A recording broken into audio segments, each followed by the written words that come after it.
पुढची महत्त्वाची बातमी अमरावतीमध्ये 10 नगरपरिषद आणि 2 नगरपंचायतींचा आज निकाल आहे। सकाळी 10 वाजल्यापासून मतमोजणीला सुरुवात होणार आहे। मतमोजणीसाठी निवडणूक विभाग देखील सज्ज झाला आहे। तर अमरावतीमध्ये अचलपूर नगरपरिषद ही सर्वात मोठी नगरपरिषद आहे। अचलपूर नगरपरिषदेमध्ये मतमोजणीच्या 14 फेऱ्या होणार आहे।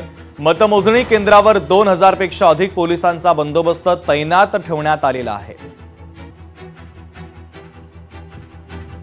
तर थेट जातो अमरावतीमध्ये सूरज 10 आमचे प्रतिनिधी जोडले जात आहेत। सूरज, अमरावतीमध्ये 10 नगरपरिषद आणि 2 नगरपंचायतींचा निकाल आज येतोय। 10 वाजता आता हे निकाल हाती यायला सुरुवात होईल। कशा पद्धतीची तयारी प्रशासनाच्या वतीने करण्यात आलेली आहे? पोलिसांचा मोठा बंदोबस्त देखील या ठिकाणी तैनात ठेवण्यात आलेला आहे आणि कोणत्या मुद्द्यांच्या आधारे या निवडणुका लढवल्या गेलेल्या होत्या आणि कशा पद्धतीने आता निकाल यायला सुरुवात होईल?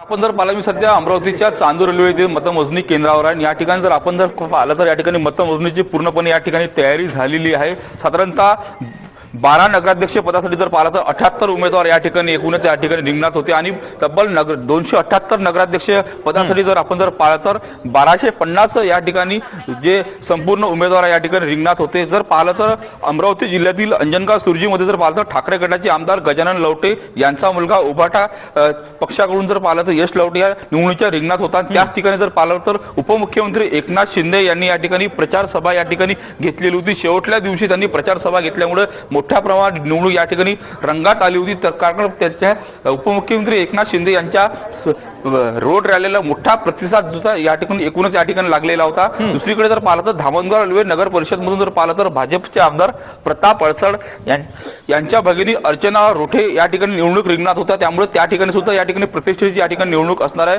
गेल्या 15 वर्षापासून जर आपण जर पाहिलं तर धामणगाव रेल्वे नगर परिषदमध्ये भारतीय जनता पार्टीची या ठिकाणी सत्ता होती। त्यामुळे पुन्हा एकदा सत्ता काबीज करण्यासाठी पुन्हा एकदा आमदार प्रताप अडसड यांच्याकडे आव्हान असणार आहे। एकूणच जर आपण जर पाहिलं तर अमरावती जिल्ह्यामध्ये मतमोजणीची संपूर्ण तयारी या ठिकाणी झालेली आहे। 10 वाजल्यापासून या ठिकाणी मतमोजणी या ठिकाणी खऱ्या अर्थाने सुरुवात होणार आहे। सध्या चांदूर रेल्वे येथील नगर परिषदच्या मतमोजणी या केंद्रावर मी आहे आणि या ठिकाणी जर आपण जर पाहिलं तर पूर्णपणे या ठिकाणी तयारी सज्ज झालेली आहे। प्रशासन सज्ज झाले आहे। एकूण 8 टेबलवर संपूर्ण या ठिकाणी मतमोजणी होणार आहे। 10 वाजल्यापासून मतमोजणी खऱ्या अर्थाने सुरुवात झाल्यानंतर सुरुवातीला जर पाहिलं तर सुरुवातीला बॅलेट पेपरची या ठिकाणी मतमोजणी होणार आहे। त्यानंतर ईव्हीएम मशीनची खऱ्या अर्थाने या ठिकाणी मतमोजणी या ठिकाणी होणार आहे। साधारणतः 2 ते 2.5 तासामध्ये जर पाहिलं तर संपूर्ण या ठिकाणी मतमोजणी होण्याची शक्यता आहे।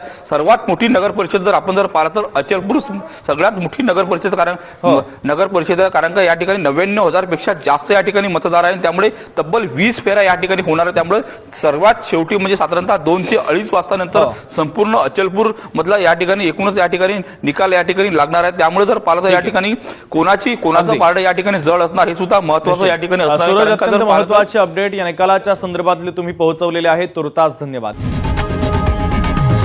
लोकशाही मराठी ऐका, पहा, जागरूक रहा।